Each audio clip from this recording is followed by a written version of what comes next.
Sean bienvenidos a nuestro segundo podcast. En el día de hoy tenemos al doctor Rafael Cerezo, una persona que admiro y que admiramos en mi facultad. Doctor, ahora hablará todo el tiempo que quiera, pero le voy a introducir como usted merece. Este doctor ha vivido el culturismo y es un endocrino que no es un endocrino de oficina. Lo ha visto, lo vive y tiene ejemplos diarios en su vida y lo expone en sus vídeos. Y es una persona muy crítica con el culturismo actual y por eso nos gusta. Y también me gusta porque en clase, en fisiopatología, vemos ejemplos que son muy aislados de la realidad y después viene el doctor Cerezo y nos enseña ejemplos reales. Doctor, sea bienvenido. Muy buenas a todos, un placer estar aquí y compartir este rato de charla, conversación amena, lo más amena posible, donde vamos a intentar esclarecer muchos aspectos en relación a las adicciones y concretamente algo que donde la endocrinología tiene un papel muy importante y es reconducir esas adicciones en el terreno del culturismo, del deporte, donde entra en juego la farmacología. Vamos a hablar del impacto que tiene la adicción a los fármacos esteroides anabolizantes, que es algo que no se suele ver, que no se suele comentar, ya que normalmente a día de hoy todavía el culturismo y, como digo, los deportes que conllevan adicción a fármacos cuando esto ocurre, a veces se camuflan, se ven como disciplina, como deporte sin más. Y como el aspecto suele ser saludable, entre comillas, no es el clásico aspecto deteriorado de un politoxicómano, pues a veces pasa desapercibido porque nadie ve todo lo que está ocurriendo en realidad en la mente y en la vida de ese individuo, en el cual está ocurriendo un gran impacto social, familiar, económico y demás. Y como veremos, muchas veces puede tener un final bastante desgraciado.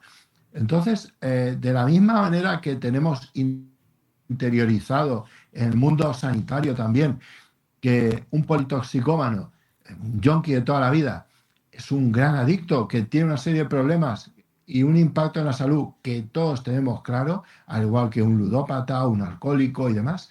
Aquí, en el terreno de la farmacología asociada al culturismo, no lo tenemos tan claro. Es un terreno todavía que está muy verde, como digo yo, que falta mucho trabajar para crear algún tipo de protocolo donde se lleve de la mano y se conduzca a estos pacientes de mano de endocrinología y brindándoles un soporte psicológico que es totalmente necesario, no solo durante el consumo, sino en el proceso de deshabituación, ya que también puede ocurrir en cierto grado un síndrome de abstinencia que se va a acompañar de una fase depresiva más o menos grave que en ocasiones puede incluso terminar en autólisis.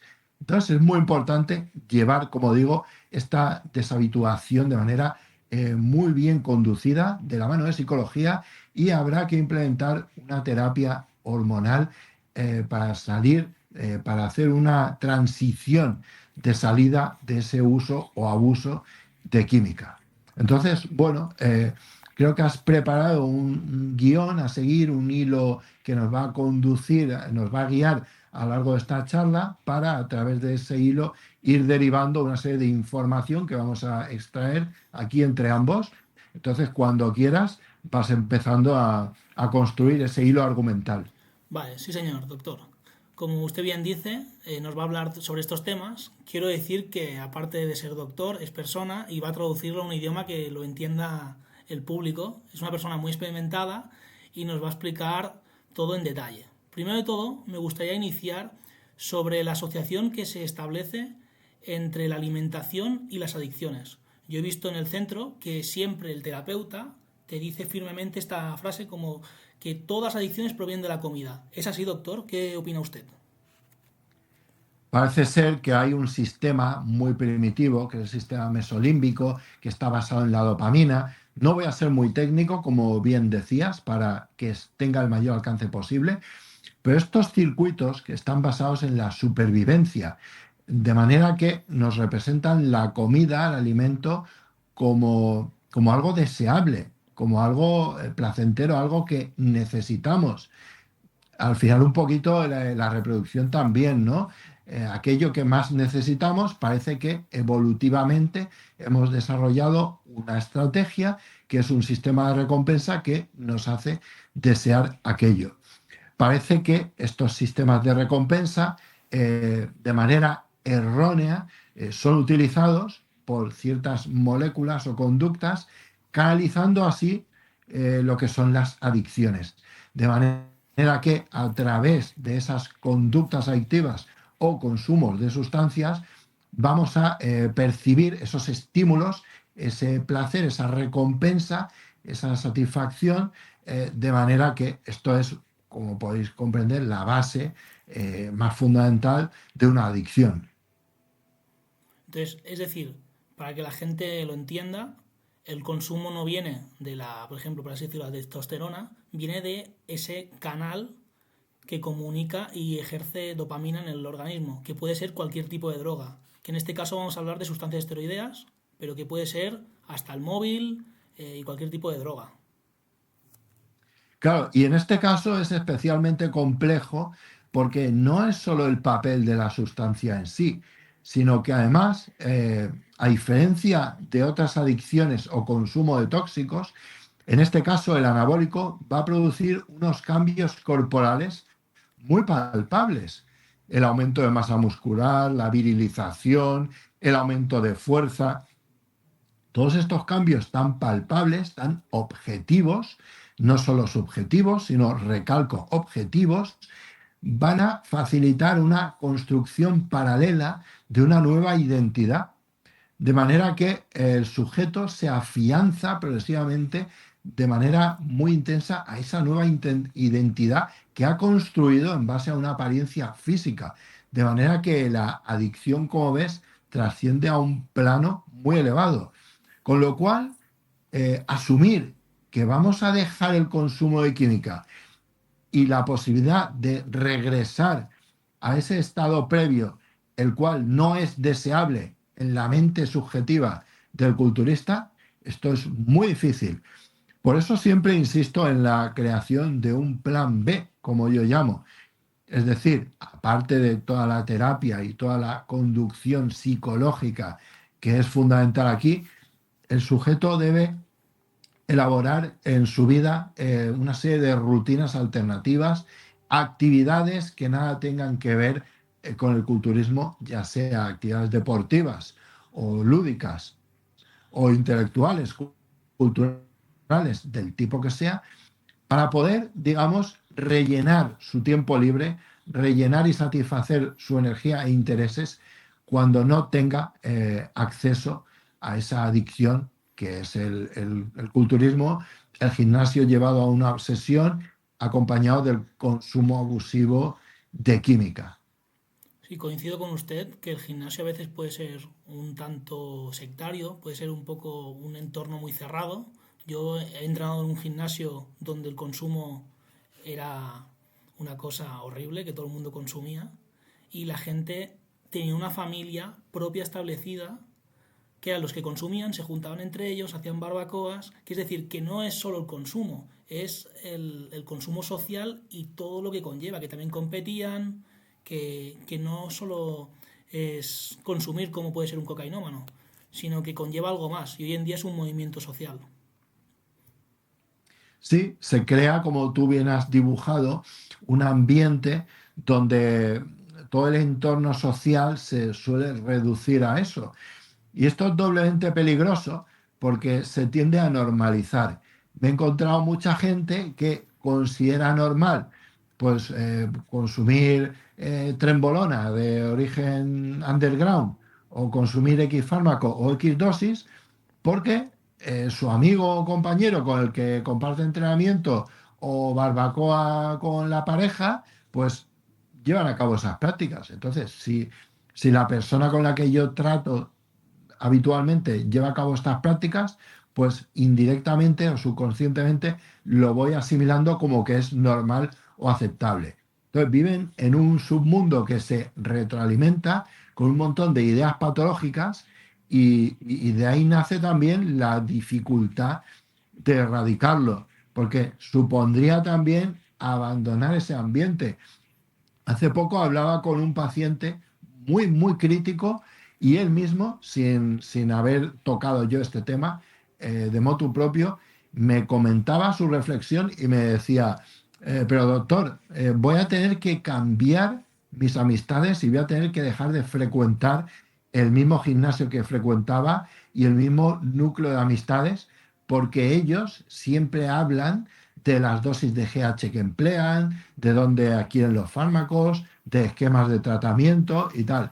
Y estar con ellos me hace pues sentir deseo de consumo, interés y demás. Entonces él mismo se dio cuenta que tenía que abandonar ese núcleo y la única manera que tuvo de salir de ahí es abandonando el gimnasio en el que iba, apuntarse a otro distinto, dejar de relacionarse con estas amistades, buscar amistades nuevas en otros entornos y aficiones, y es la única manera al final. Sí, lo que usted bien dice, en el mundo de las adicciones, los terapeutas lo llaman la zona cero o la zona de consumo, y lo que se busca es aislar y cambiar totalmente de hábitos.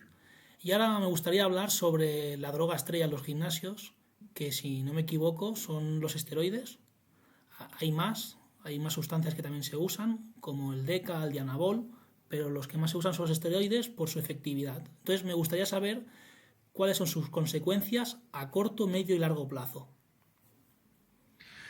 Inicialmente, esto lo que va a producir, vamos a hablar de efectos adversos, de lo negativo, lo subjetivo, lo conveniente, lo vamos a obviar, porque es lo que ellos buscan obtener en principio. Esto inicialmente va a propiciar una parada de funcionamiento de nuestro eje hipofisario, es decir, el hipotálamo se va a ver inhibido y al final lo que va a ocurrir es que los testículos dejan de producir testosterona de manera paralela en la mujer, porque no hay que olvidar que las chicas también son potenciales consumidoras de Sí, estos fármacos, también consecuentemente tienen trastornos en su regulación ovárica y demás. Hay una ruptura del ciclo menstrual, por así decirlo, ausencia de reglas y demás. Esto a largo plazo puede tener consecuencias en la fertilidad, obviamente, dependiendo de la dosis, el tiempo y la susceptibilidad individual, pero hay algunos casos en los cuales la fertilidad no es recuperable. En muchos casos sí, con distintos tratamientos, pero insisto que en algunos no. Y vamos a ver cómo se desarrollan una serie de cambios en parámetros biológicos, como es el aumento del hematocrito, el impacto sobre el perfil lipídico con aumento del colesterol LDL o colesterol malo. También va a existir un aumento de la tensión arterial. Se ha visto en series que el 50% o más de culturistas desarrollan hipertensión arterial y en general un envejecimiento vascular, por así decirlo.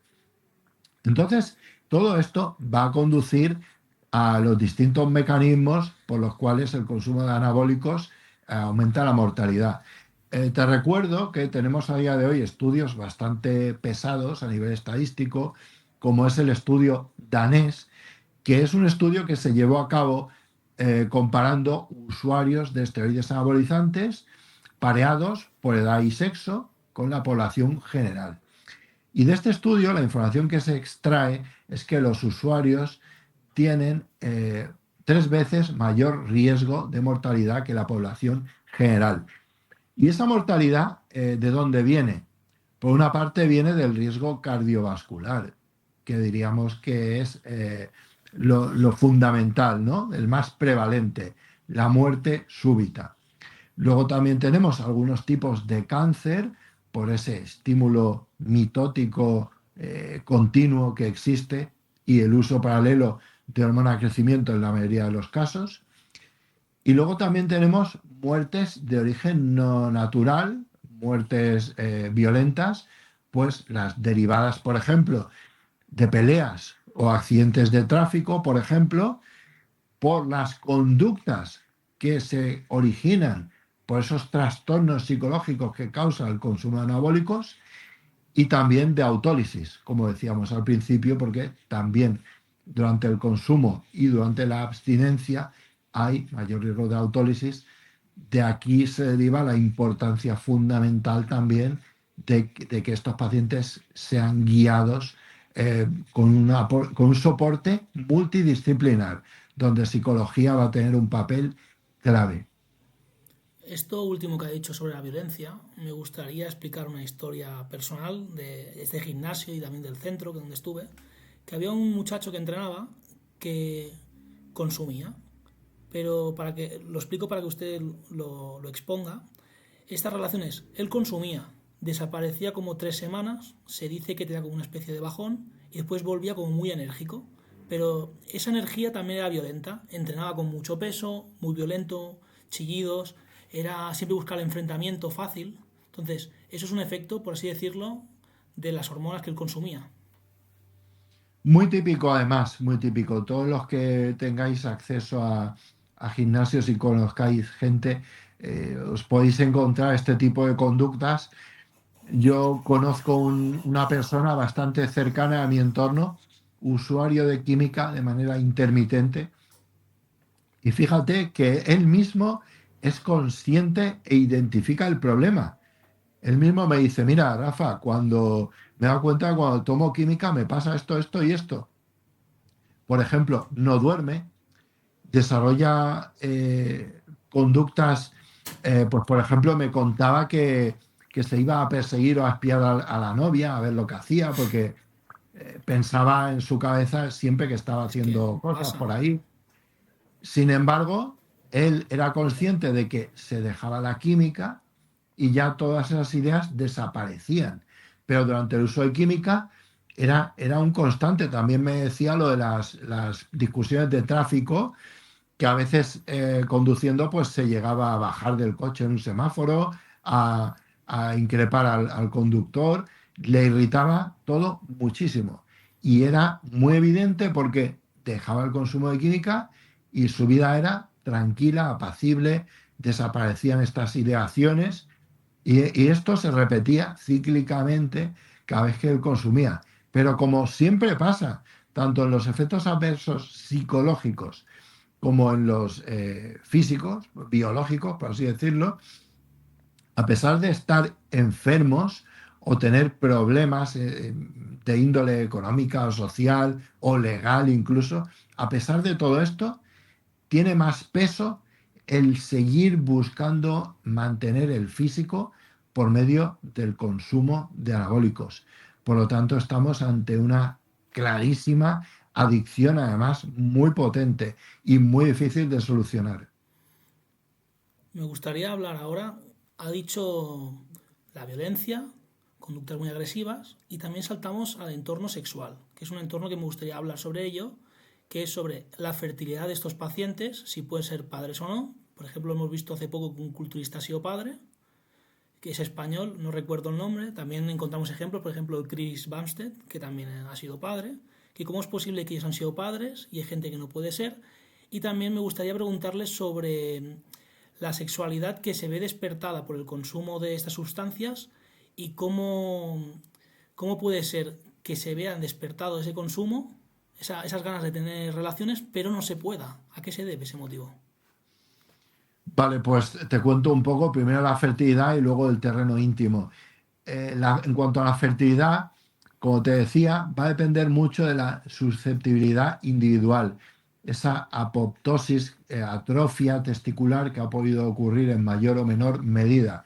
Cuando a mí viene y me cuenta un paciente que ha tenido esta serie de problemas, yo tengo que implementar una serie de protocolos en los cuales se utilizan fármacos como la gonadotropina coriónica humana, el citrato de clomifeno, la mesterolona, en distintos tiempos y dosis para buscar restaurar el eje y restaurar esa fertilidad.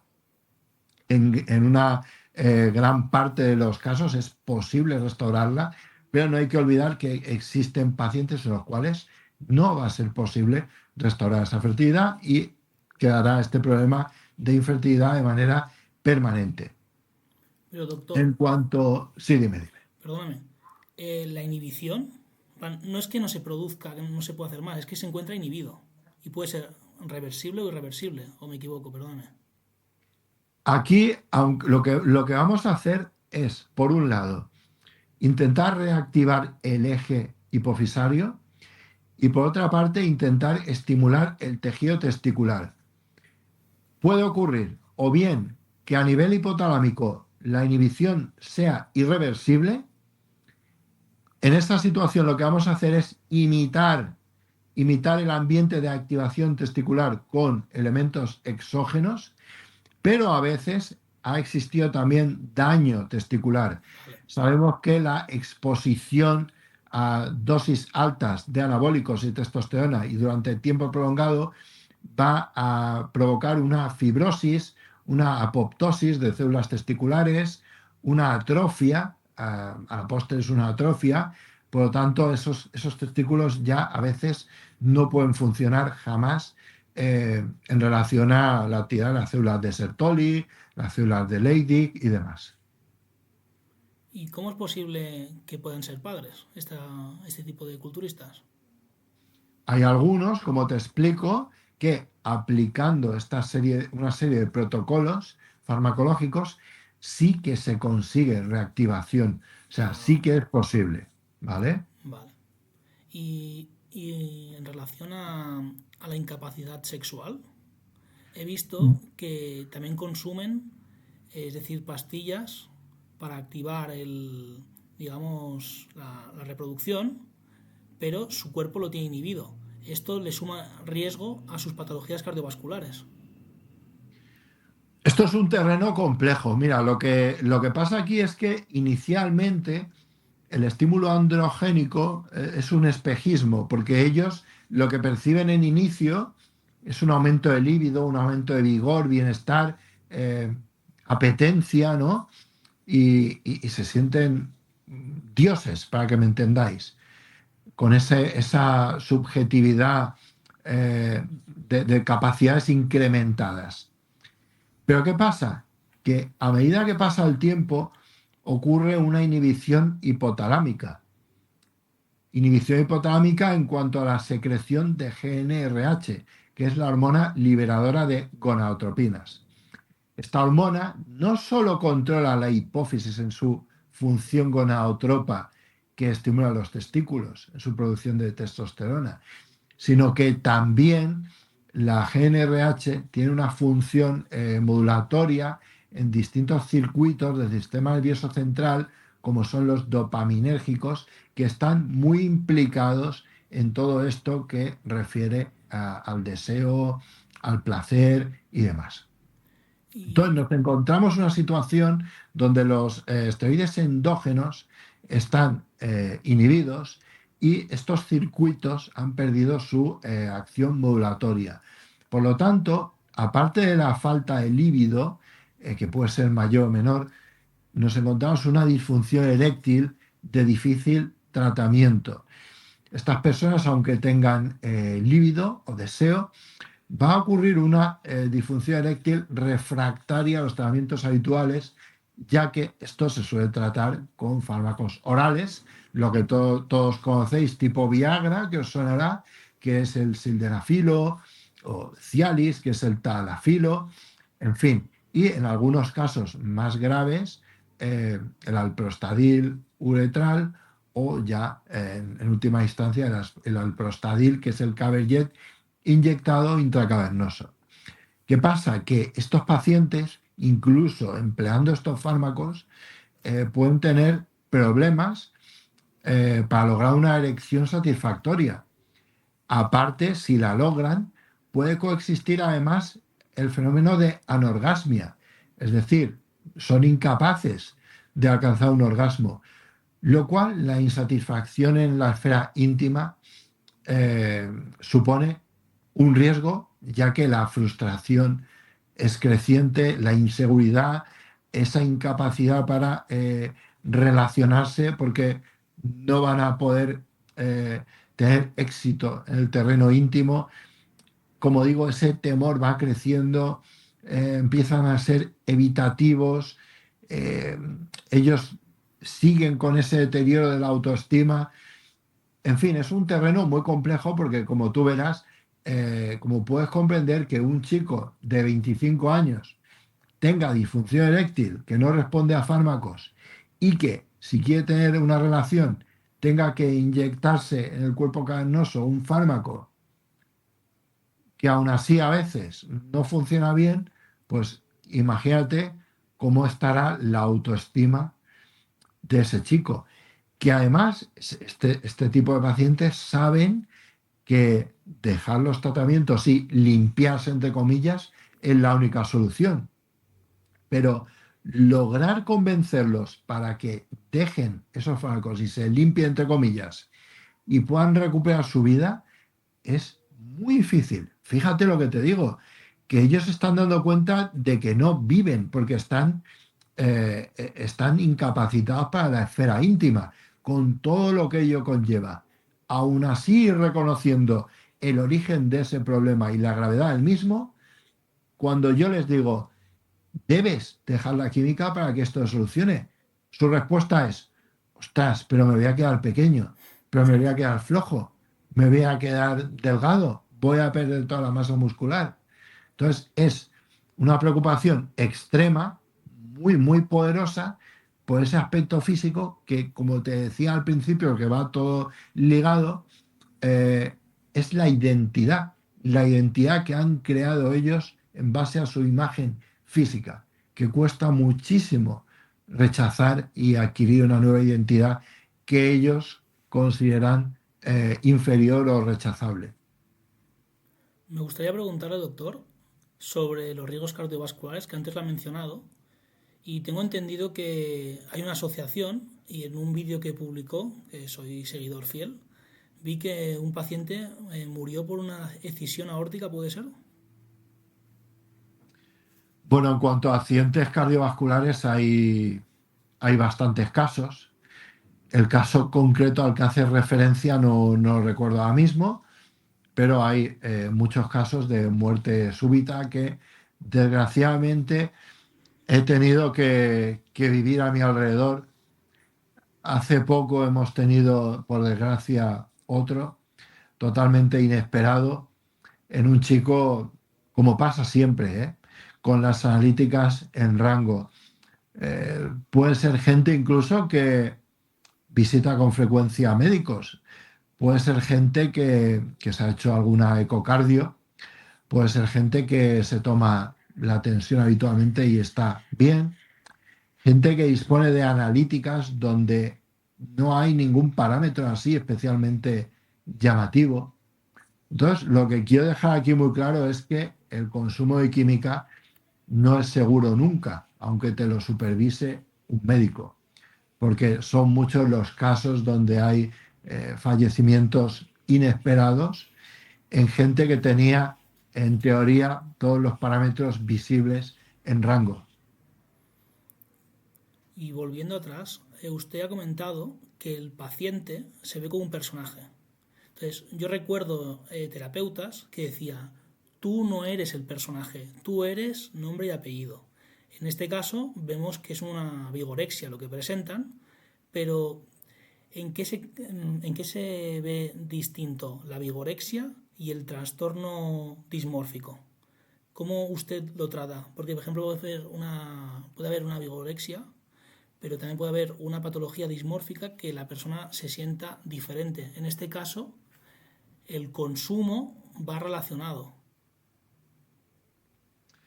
A ver, yo no sé si sería conveniente hacer una distinción tan fina entre ambos conceptos, porque al final lo que ves es un conjunto. Te explico. Lo que estás viendo es un paciente que tiene esa percepción distorsionada de sí mismo, es decir, él se ve al espejo y se encuentra pequeño. Él se ve pequeño, siempre se ve pequeño. Se veía pequeño cuando pesaba 70 kilos, se veía pequeño cuando pesaba 100 y ahora que pesa 120 se sigue viendo pequeño. Aquí claramente hay un trastorno dismórfico, ¿verdad? Está experimentando una percepción subjetiva muy distorsionada de su imagen corporal. Luego, paralelamente, hay una obsesión el fenómeno que ocurre en el culturismo es que la persona está pendiente de ello las 24 horas del día. Esto también hay que tenerlo en cuenta. La búsqueda de ese físico deseado no se limita al tiempo que pasa uno entrenando en el gimnasio, sino que va mucho más allá.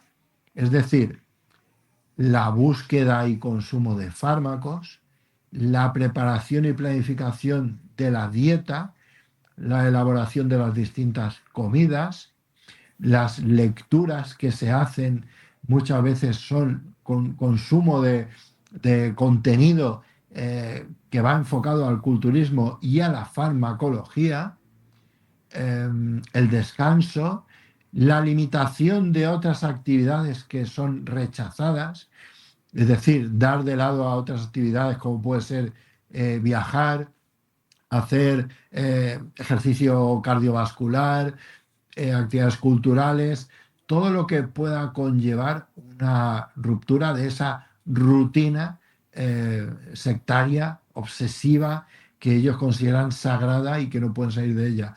Por lo tanto, como veis, lo que se está ilustrando es es una encerrona, ¿no? Es como una especie de prisión donde el paciente es totalmente dependiente del culturismo las 24 horas del día, porque no es solo entrenar, porque es todo lo que se hace a lo largo del día. El culturista es culturista 24 horas del día, todo el año. Y un ejemplo muy claro para que la gente pueda saber, hay un máximo representante del culturismo que es el CEBUM, Chris Bumstead, y este hombre tiene el máximo récord en el momento actual, pero lleva unas camisetas de talla S, que tiene una vigorexia enfermiza y que le está afectando. Y eso se puede ver. Y ahora me gustaría preguntarle sobre una nueva moda, que es la terapia de reemplazo hormonal. Ahora encontramos que está la postciclo y cuándo se necesita. Vale, la terapia de reemplazo hormonal, sí que es verdad que la testosterona, cuando está indicada, es totalmente necesaria, porque cumple una serie de funciones en el varón y en la mujer, ojo, funciones biológicas de alta importancia. Pero ¿qué pasa? Que es algo que se ha puesto muy de moda.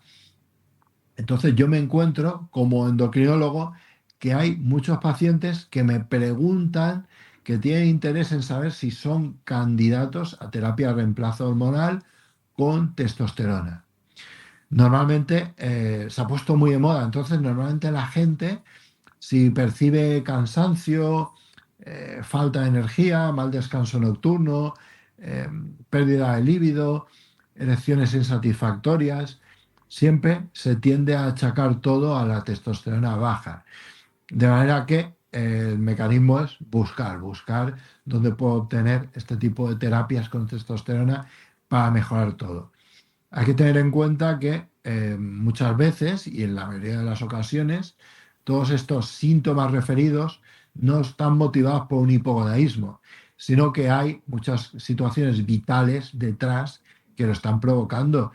Pues yo qué sé, si te has divorciado y te va mal, si tienes una hipoteca pendiente y el trabajo lo llevas ahí flojo, en fin, todos los problemas de la vida que pueden generar un estrés, una falta de descanso, si fumas, si bebes, si sales demasiado. Es decir, lo primero es corregir, mejorar esas medidas higiénico-dietéticas y ver lo que pasa. Una gestión del estrés es fundamental. Pero claro, pensar que la solución va a venir de algo tan sencillo como una crema o una inyección, pues es poco realista. Y cuando acuden a su consulta, ¿han tenido algún tipo de registro anterior de sus niveles? Porque ¿tienen algún criterio ellos para saber si antes tenían menos o más?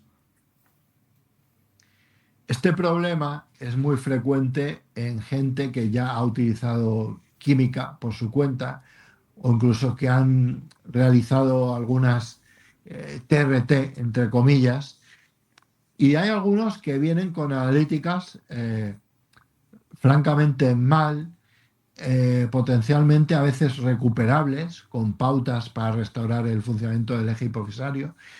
Pero claro, este problema es muy habitual cuando yo les pregunto, vale, pero quiero saber el punto de partida. ¿Tenemos alguna analítica previa al consumo de testosterona o de otros fármacos? Y en la mayoría de los casos no hay registro analítico previo, por lo tanto es muy difícil saber el punto de partida y la manera de trabajar es un poco, ¿cómo decirlo?, intuitiva. Eh, no lo sé, pues sabes, de entrada ves que el paciente tiene desarrollo de caracteres sexuales secundarios, asumes que como ha tenido un desarrollo puberal correcto, no hay un fallo primario en los testículos, porque ha tenido alguna vez en su vida, ha tenido niveles correctos de testosterona porque ha desarrollado adecuadamente. Y es un poco a veces esa idea tan orientativa, o por ejemplo, el que ha tenido hijos. ¿Has tenido hijos? Vale, pues si ya has tenido hijos, entiendo que ese eje ha tenido que funcionar bien previamente. Pero sí que es verdad que a veces la ausencia de histórico analítico complica un poco el enfoque. Y una consulta. Imaginemos que viene un paciente adicto a su consulta, es conocedor. ¿Cómo usted se coordina con el psiquiatra y el psicólogo para tratar esta adicción? ¿Le ha pasado? Como te decía, es muy difícil conseguir que este tipo de pacientes tengan permeabilidad, ¿vale? Son pacientes que empatizar con ellos es difícil. En una primera cita te diría que prácticamente imposible.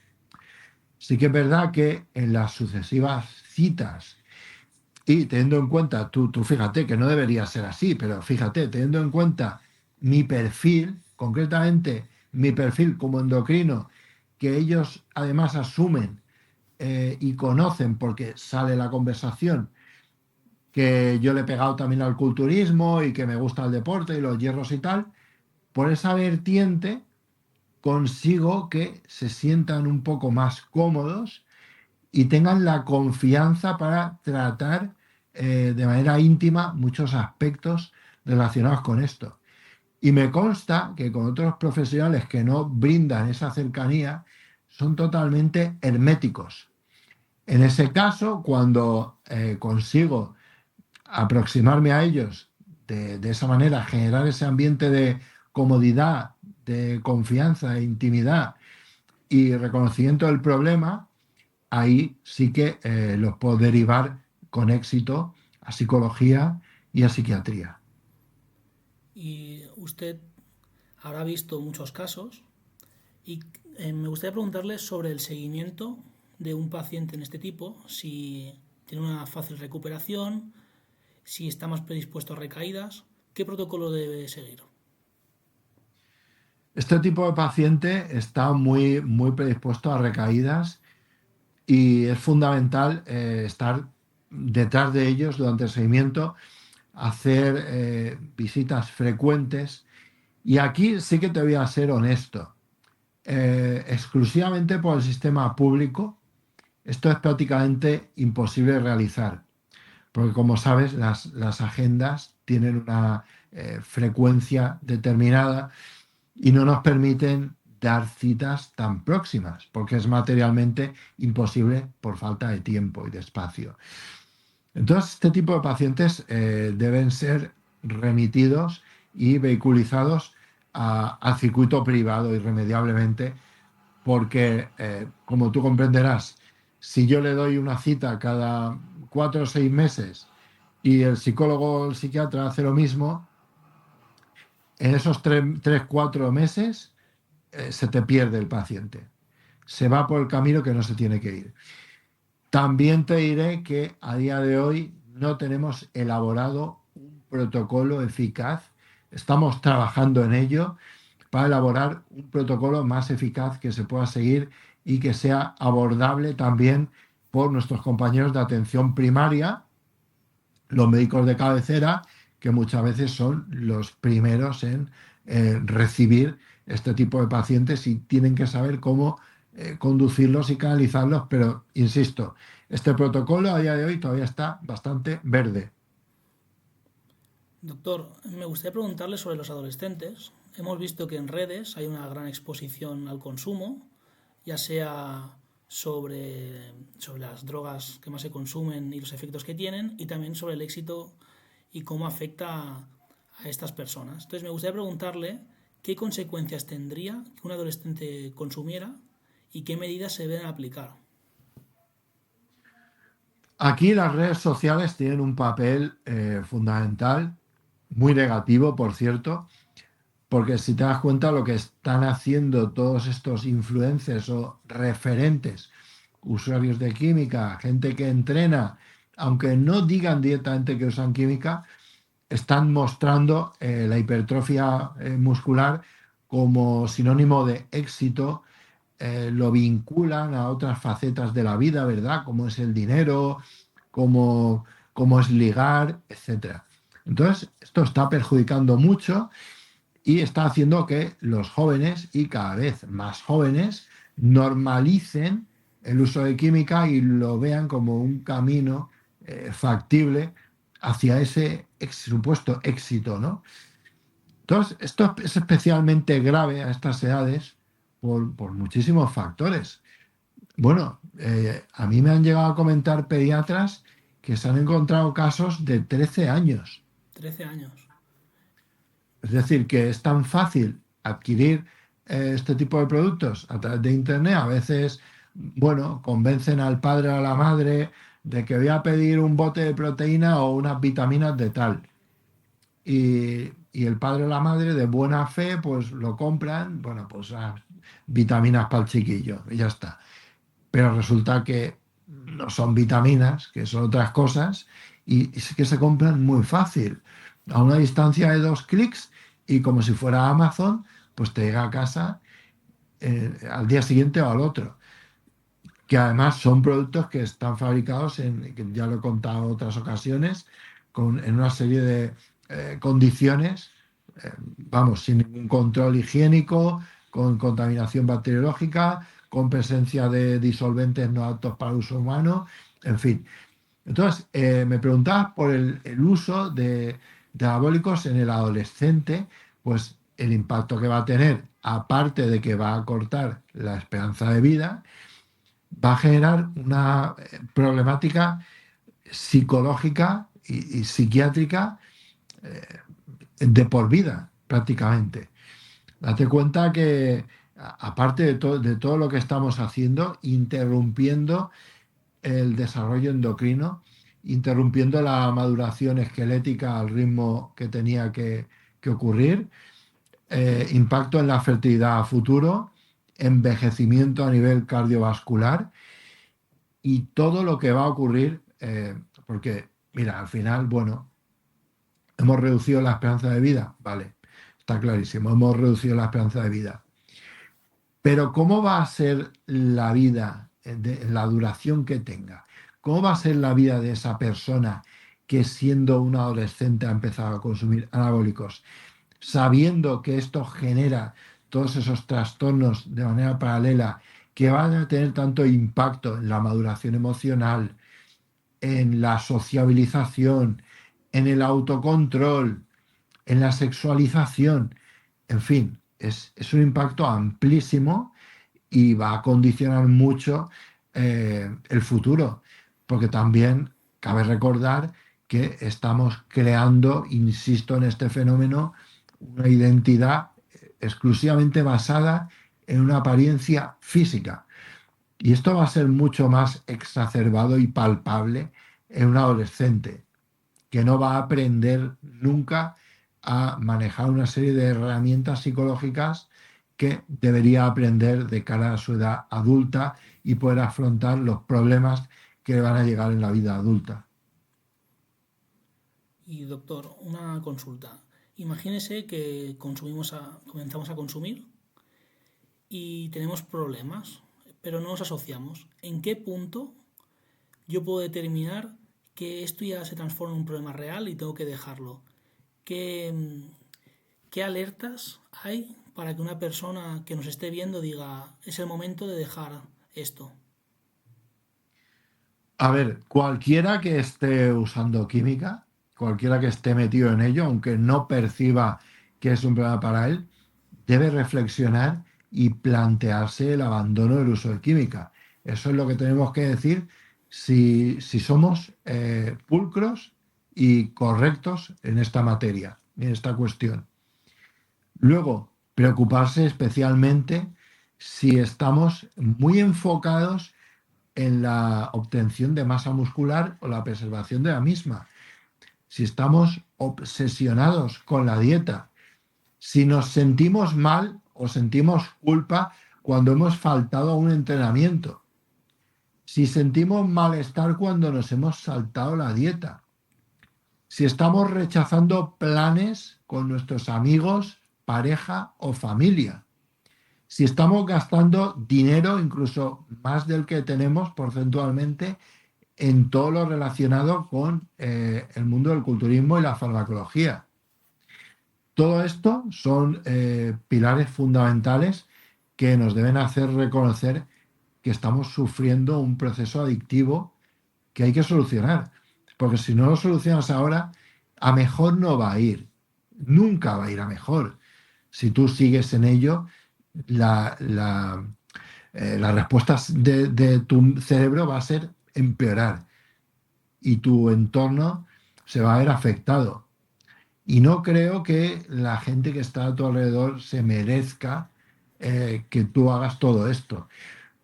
Date cuenta también que el culturista se vuelve alguien muy egocéntrico, muy egoísta.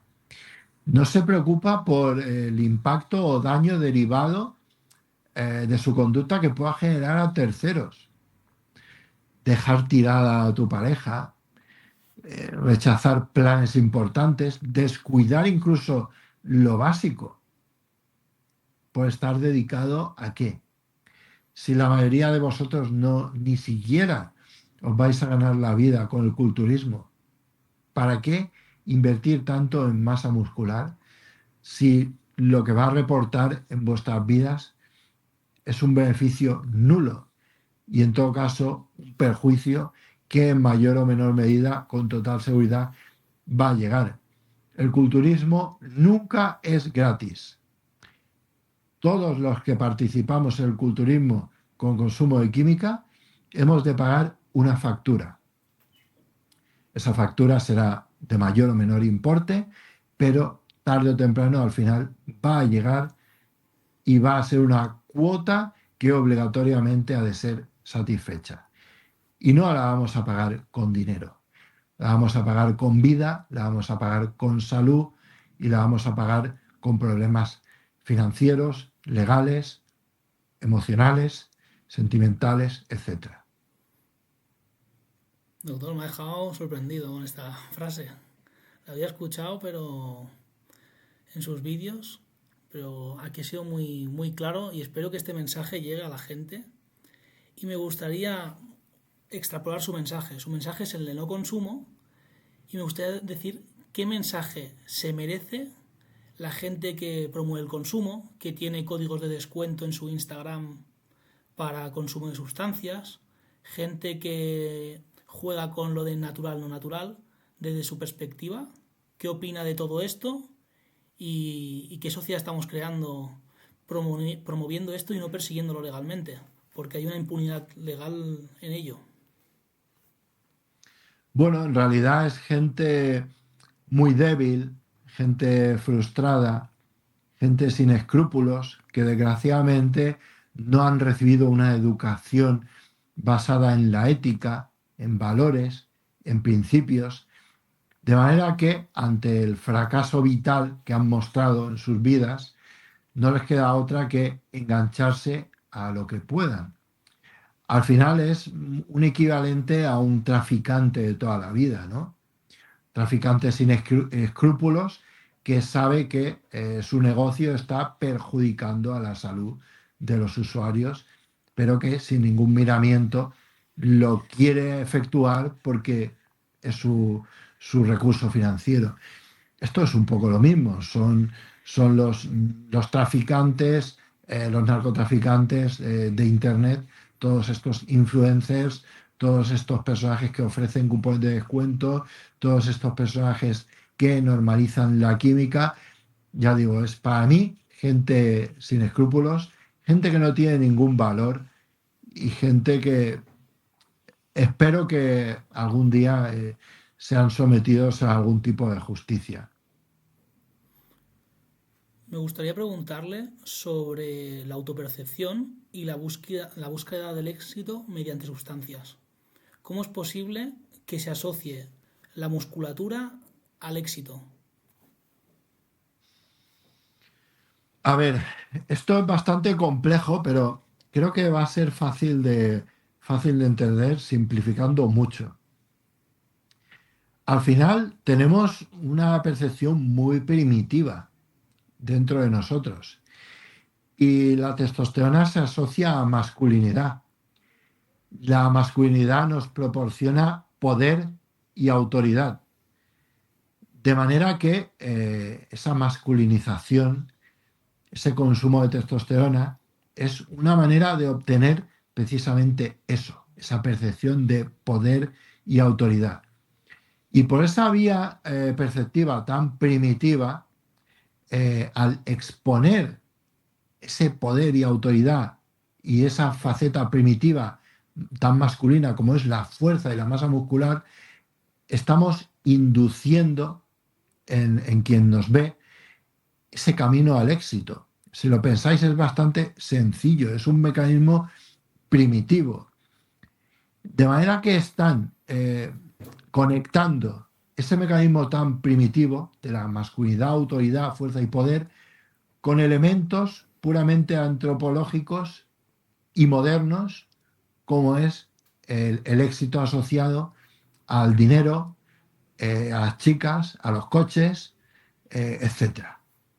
Entonces, me explico un poco, es Sí, como se está vehiculizando de manera perversa. pero no te cuentan la otra cara. Por ejemplo, ahora le quería preguntar sobre la esfera sexual, que no te la cuentan, que tienen que utilizar otro tipo de prácticas, como usted bien dice en el último vídeo que hizo, que tienen que explorar nuevos ámbitos porque lo que antes funcionaba ya no funciona, que tienen que aplicar cosas que no se ven asociadas a esa masculinidad, pero es porque tiene efectos secundarios las sustancias que toman. Claro, en realidad eso está bien matizarlo, porque ese poder y esa masculinidad que están mostrando no es real, es pura fachada, es un cartonaje, se esfuma, no es nada. Poder, autoridad, masculinidad, virilidad, pero no existe. ¿De qué te sirve tener tres chicas al lado si no puedes hacer nada con ellas porque has desarrollado una disfunción eréctil? ¿De qué te sirven todos los bienes materiales si te sientes solo, si te sientes desolado cada noche? Porque lo que estás viviendo es una ficción. Y esto cabe matizarlo, porque mira, te voy a poner ejemplos. Conozco gente que ha tenido bastante éxito a nivel económico, negocios, demás, y se han acompañado de este tipo de sustancias para incrementar eso, ¿no? Su imagen de masculinidad, fuerza, poder, autoridad. Y a pesar de haber logrado esas dos esferas, es decir, la física con el consumo de anabólicos y la esfera financiera, su percepción ha sido una vivencia totalmente miserable. Es gente que se da cuenta en algún momento que lo que están viviendo es una farsa. No han trabajado en el camino de la felicidad verdadera. Esto ya es un terreno un poco más filosófico y profundo, pero creo que merece la pena al menos mencionarlo. La felicidad verdadera no es aquella que se construye en base a los bienes materiales o personas que nos rodean, porque estos son factores muy cambiantes y muy dependientes del ambiente. La verdadera felicidad debe construirse de manera interior y ha de ser afianzada con los propios valores que uno trabaja en el día a día, experiencias, aprendizaje y demás, todo aquello que no es material. Eso te permitirá construir una verdadera felicidad inamovible o prácticamente inamovible con aquellos factores externos que puedan resultar nocivos o dañinos para tu propio bienestar. Esta gente, al final, por mucho que intente dar esa imagen de éxito, de euforia, de bienestar, tengo una masa muscular muy llamativa, tengo poder, tengo autoridad, deberíais saber cómo es su vivencia cuando ese tío está solo en su casa, cuando ha apagado la luz para irse a dormir, cómo se siente, cómo tiene esa tendencia al llanto muchas veces, porque esto me lo cuentan muchos pacientes, la tendencia al llanto, los pensamientos en el marco depresivo, esa sensación de inutilidad, también muy motivada por el fracaso en el ámbito íntimo, ¿verdad?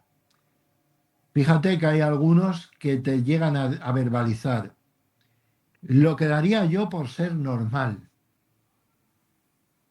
¿Qué es normal? Lo que veo que hace toda la gente a mi alrededor. Fíjate que ellos llegan a un punto que ni siquiera se pueden considerar normales y se dan cuenta, en cierto modo, de que ese aumento de masa muscular o condición física no les está reportando un beneficio. No han logrado nada y ya incluso anhelan todo aquello que identifican con la normalidad, con lo que otras personas, digamos, no consumidoras, pueden llevar a cabo y que ellos no pueden realizar y les genera tanta frustración y malestar. Así que no caigáis en la trampa de la química, porque esto del físico es un espejismo y los que están más metidos en el mundo del culturismo saben lo jodidos que están cada noche, cada momento a solas, y no quisiera yo estar en su pellejo. Y, doctor, ¿por qué crees que ellos no lo comentan? ¿Por qué no lo comentan?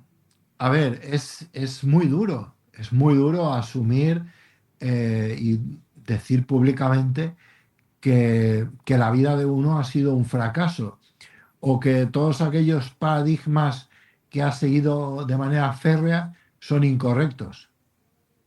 Supone un fenómeno de catarsis inaceptable.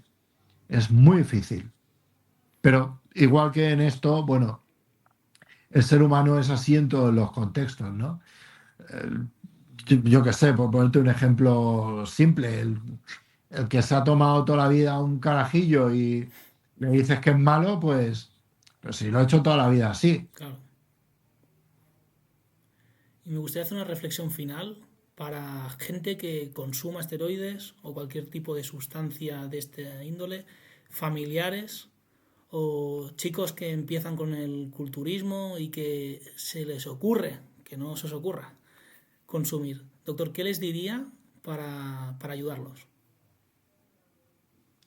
Bueno, les diría que una de las cosas que pueden hacer es consultar, obviamente, con el sistema de salud más cercano, si les pueden orientar, y, por supuesto, consultarme a mí, que me podéis encontrar en Instagram, cerezodoc, y también en el correo electrónico cerezovidal@hotmail.com. Aquí, mediante la consulta online, una consulta personalizada en tiempo real y en directo, vamos a poder evaluar tu problema, llegar a un diagnóstico, analizar todos los parámetros analíticos que me puedas aportar o te pueda pedir y canalizarte por los distintos medios a tu recuperación, a tu salud hormonal, ver si necesitas una TRT, ver si necesitas un tratamiento para restaurar el eje hormonal y reconducirte por las distintas vías de soporte psicológico, adictivo y demás.